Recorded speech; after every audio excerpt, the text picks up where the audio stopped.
If you're preparing for the Cambridge C1 Advanced exam, you've almost definitely seen sentences like, never have I experienced such pressure, or only after the results came out did the truth emerge. These are examples of inversion and they show up in the CHI exam all the time, especially in use of English Part 4, the keyword transformations, and you can also use them in your writings. So today I'll show you what inversion is, how Cambridge tests it, and how to use it in your C1 essays and reports to get a higher score. So what is inversion? Inversion simply means changing the normal word order of a sentence. So in normal English, we would see something like subject plus verb. I had never heard such a claim. The inversion version of this would be the adverb or the phrase plus the auxiliary verb plus the subject plus the main verb. Never had I heard such a claim. Do you see what we did there? We took the never, we moved it to the front of the sentence, and we switched the verb and the subject around. Why does Cambridge love it? Because inversion is high-level grammar and it demonstrates control, complexity, and formality. And it's exactly what C1 and C2 examiners are looking for. You're really likely to see an inversion in the use of English Part 4, the keyword transformation. And this is the part that most students struggle with because Cambridge expects you to know fixed structures and then transform them accurately. In this video today, we're going to take a look at the most common inversion patterns that appear in Part 4, so you know exactly what to do when you see them in your exam. If you want to practice the patterns that I'm going to teach you today, in this video and other patterns that constantly appear in the C1 Cambridge exams, then download my free Use of English mock exam. You'll find the link to that in the description of this video. Let's break them down into different categories. First, we're going to take a look at negative adverbials. So that's things like never, really, seldom, hardly, no sooner. You often need to transform a normal sentence into one using an inversion. Let's start off with never. Here's an example. It was the most beautiful view I had ever seen. You've got the keyword here, such. How would you do that in the exam if this is what you're given? Never, gap, a beautiful view before. Remember to follow that structure we saw earlier, which is the adverb and phrase plus the auxiliary verb plus the subject plus the main verb. Your answer here would be, never had I seen such a beautiful view before. What about no sooner than? No sooner than is extremely common. I've seen it so many times in the C1 exam. If you see a sooner as a keyword or a no as a keyword and than in the same sentence, you can pretty much guarantee what they're looking for is the inversion using no sooner than. So as soon as he had sat down, the phone rang. Sooner.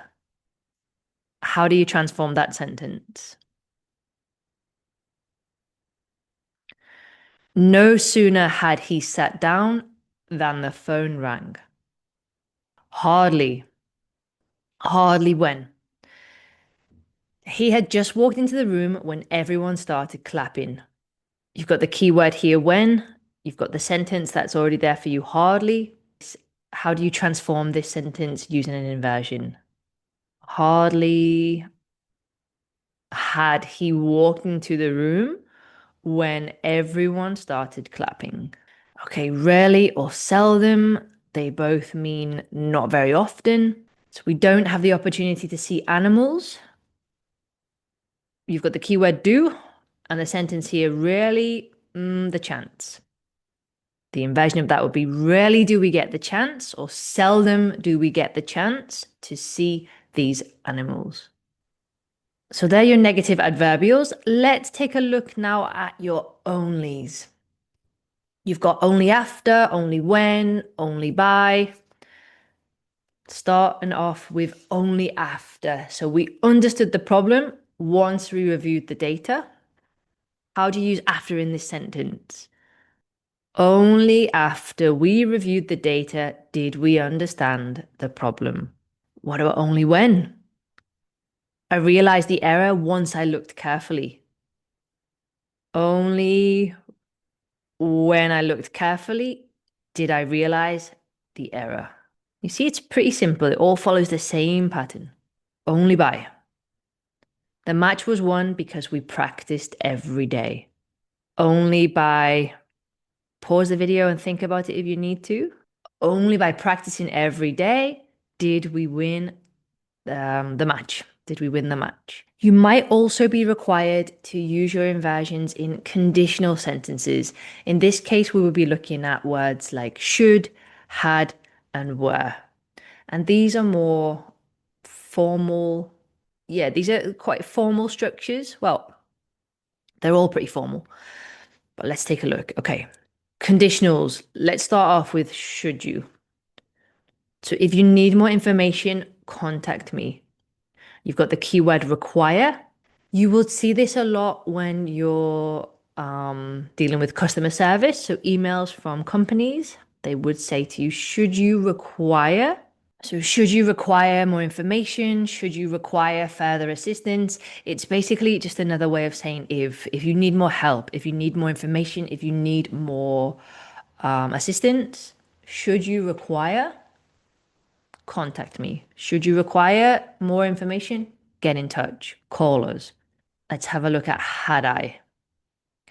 If you had told me you were coming, I would have prepared something. Third conditional. Third conditional with an inversion. Instead of saying if, we would say, had I known you were coming, I would have prepared something. So we take the had, we put it at the beginning of the sentence. Following the had is the subject. Had I known you were coming? Had I studied more for my exam? The typical examples. And finally, were. If you hadn't helped us, we wouldn't have succeeded. So another third conditional. Were it not for your help, we would not have succeeded. So instead of saying, if you hadn't helped us, we say, were it not for your help. So these are the three different categories in which you would see inversions in the part 4 transformation. Your never, hardly, rarely, seldoms, your no sooner, then your onlys, only if, only when, only by, and then in your conditional sentences, should you need, had I known, were it not for. These are the structures that Cambridge test time and time again at C1 and C2 level.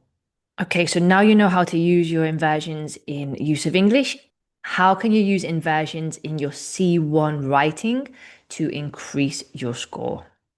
When you put one of these inversions in your writing, you raise your grammatical range score, but only if you use it naturally and sparingly. You don't want to fill your entire essay or report with these inversions because they're not overly used in English. They're used every now and again in formal language,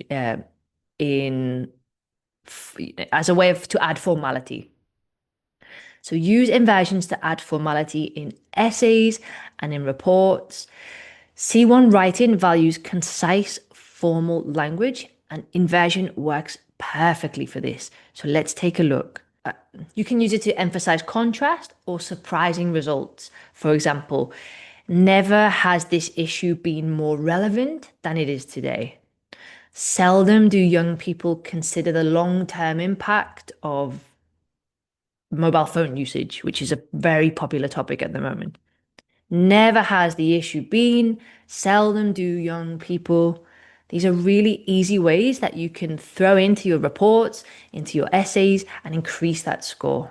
You can also use conditional inversions to sound sophisticated in your C1 writings. For example, should the company adopt this approach, productivity would increase. This is a really good way to conclude your reports because often you're writing for somebody in a position of power, so a boss, for example. So should the company take on board my suggestions, productivity in the workplace would drastically increase. You could also say, were these recommendations implemented, the outcomes would improve greatly. But one thing to remember is don't overuse it. One or two inverted structures in your 200 plus word essay is enough to boost your score without making it sound unnatural. Right, now it's over to you. Here's a C1 style challenge for the comments. Transform this sentence using the word rarely. We don't see such impressive results very often. Post your answers in the comments below and I'll be checking to see if you've got it right. Okay, so today we've looked at what inversion is, how Cambridge tests it in Use of English Part 4, and how to use it in C1 writing to boost your score. If you found this helpful for your C1 preparation, hit like, subscribe, and check out my other videos on Use of English, writing, reading, listening, they're all there. See you next time and good luck with your exam. And don't forget to download your free C1 Use of English mock exam. You'll find the link for that in the description and start putting to practice what we've learnt today. Also, if you want more clarity and structure for Use of English, my C1 Use of English Mastery course is there for you. You'll find the link below. Click on it, it will take you to my website and you can see exactly what's included. But it's really useful for teaching you exactly what you need to know to pass the B2 and the C1 Use of English exams. Good luck, and I'll see you in the next video.